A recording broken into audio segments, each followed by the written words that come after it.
So you're thinking about moving to Washington, D.C., and you're not quite sure if D.C. will be the best fit for your lifestyle goals and aspirations. And just like any other city, there's always going to be things that you must know before packing up your bags and moving across town. And in this video, I'm going to go over 9 of those must-knows specifically for Washington, D.C. Let's talk about it.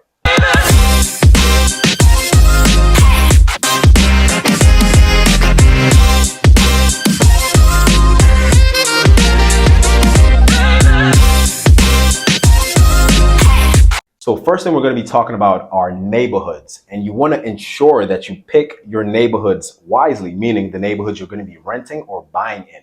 Now, why do I say this? This is because DC has around 80 to 90 different neighborhoods, and each neighborhood has its own character and vibe, right? So in the city, we have 4 quadrants. Now, these aren't neighborhoods. The quadrants are northwest, northeast, southwest, and southeast.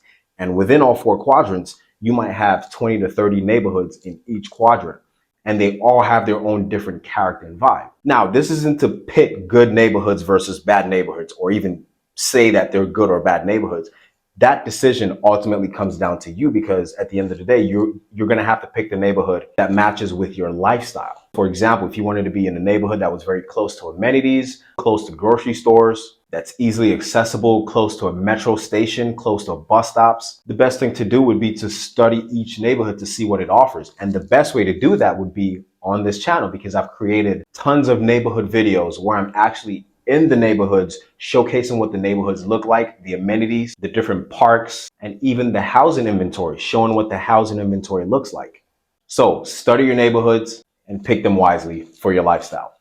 So second thing I'm going to be talking about is parking. And parking can get quite inconvenient and sometimes annoying in the city, because unlike now, if you were moving from a state or city where most establishments and businesses had parking lots, in DC, that's the quite opposite. So things like grocery stores, restaurants, small businesses, or even your job might not have parking lot. And as a result of that, most people park on the street. And if you're not quite familiar with the street signs, because it is a learning curve and they do take a while to learn, and also it could be quite confusing to read or to comprehend, I should say. You might park where you're not supposed to, or you might park longer than you're supposed to in a specific spot, and this leads to tickets. And DC, to be quite honest, has a very robust parking enforcement division. Ask me how I know. When I first moved to DC over a decade ago, I racked up $800 in 1 month on tickets.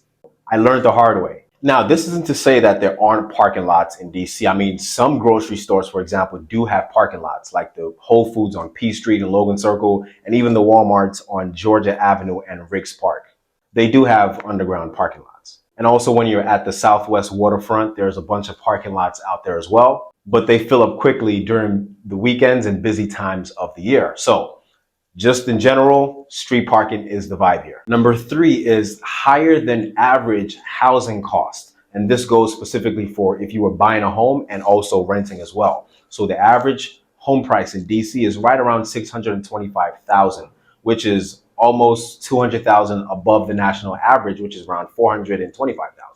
And also average rents in DC are around $2,200 to $2,500, depending on what neighborhood you live in. Now, you can find apartments in DC for around $1,700 to $1,800. It just depends on the neighborhood and what you're looking for in an apartment.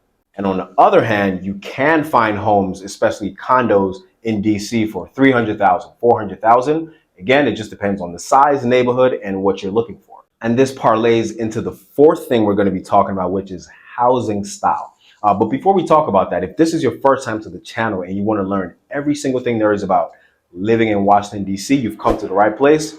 Feel free to subscribe below. My name is Bashir, and our team gets calls and emails every day from people just like you looking to make a move to the DC metro area. So whether that move is in 10 or 100 days, feel free to give us a call, text, or email. You can also schedule a Zoom call. We would love to help make your move to our city as smooth as possible. Contact details in the description below. Now, housing style. In DC, we see a lot of older homes. So a lot of the homes in DC were homes built in the early 1900s, even as far back as the late 1800s. And majority of the homes are going to be row houses. Now, for people moving into the city, if you're coming from a state like I don't know, maybe Texas or wherever, right, where you have a lot of single family homes. DC is quite the opposite. Majority of our homes are row houses, and that's a hard pill for a lot of people to swallow because they might not be used to sharing walls with other people because of things like maybe noise or space. But here's the thing, I've been in a ton of row houses, and it's very rare that you hear your neighbors making any type of noise, because you have to remember, these row homes are built, they're separated by brick walls. So it's not like an apartment where it's a thin piece of drywall and you can hear your neighbors if they sneeze. But I think eventually most people who move to DC, they kind of get over that and they just come to the conclusion that that's what DC living is all about for the most part. Now, this is not in any way me trying to imply that there aren't any standalone detached single family homes in DC. You have neighborhoods like Woodridge, Brookland, Chevy Chase, American University Park, Cleveland Park, Pepper Park even, where you see a lot of these single family homes. They just tend to be on the pricier side.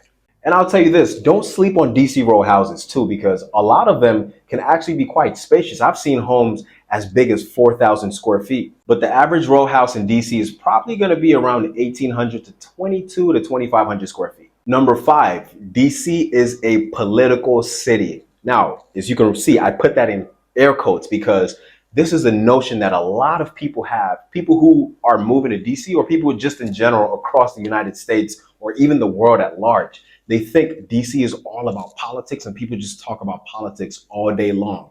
Now, there is some truth to that. I wouldn't make such a blanket statement. It all depends on what you do for work. Now, I'm a realtor. I live in DC and I meet people from all walks of life every single day. And to be frank, it's very rare that a political conversation comes up with me and an individual, even people who work in politics. I know people who work in politics and we rarely ever talk about politics. People think they're going to move to DC and they're just going to have these heated debates with people on the street about politics. And trust me, that doesn't happen. Quite frankly, if you ask me, I think having those discussions, unless it's a healthy debate, I think it's just a waste of time. Because what's the point of trying to convince someone to see the world the way you do? We all have different backgrounds. We all come from different places. We all have different world experiences and life experiences that shape the way we look at the world socially and politically. So it's kind of a waste of time to, get into debates with people trying to convince them to see things your way. It's just not going to happen. Everyone is entitled to their own beliefs. And as long as we can find common ground, I'm okay with that. Most people just go about their day and talk about normal stuff. That's just my opinion. Number 6, green spaces. DC has a lot of green spaces. I think DC is one of the top cities in the United States when it comes to having a lot of parks and green spaces. So even though DC is a little big city, there are tons of parks and outdoor spaces. So if you're into, just outdoors and going into the woods for exercise or leisure, you could visit Rock Creek Park, Dumbarton Oaks, Meridian Hill Park, the Yards Park, Anacostia Park, Kenilworth Park and Aquatic Gardens. I mean, there's just so many parks in DC, and a lot of these parks are thousands of acres of land. Number 7 is transportation. DC is an extremely walkable city, and we have a great transportation metro system, so you don't need a car. We have bike lanes everywhere, bike share rentals, tons of sidewalk. If you lived in DC, you wouldn't have to worry about getting your steps in on a daily basis. And number 8, DC has a lot of free fun stuff to do. So even though the cost of living and housing in DC is higher than the national average, I think the fact that we have so many free events to take advantage of for leisure purposes, it kind of makes up for that. So lots of free fun activities like museums, the National Zoo. We have tons of free art galleries, events, cultural festivals where you can go out and meet people, who share similar interests to you. In fact, I'm going to put a link in the description below with 100 free things to do in DC. And last but not least, you don't want to make any unnecessary enemies in the city of Washington, DC, right? Because your reputation goes a long way. DC is a small city. It's not that big. So I think treating people with the utmost respect and courtesy would carry a long way in the city, help you maintain and build relationships that can help you progress in your personal life or even your career. So that's all I've got for the 9 things you must know before moving to Washington, D.C. If you think you can deal with these 9 things and D.C. will be a good fit for you, feel free to shoot us a call, text, or email. All contact details are in the description below, and I'll see you in the next video.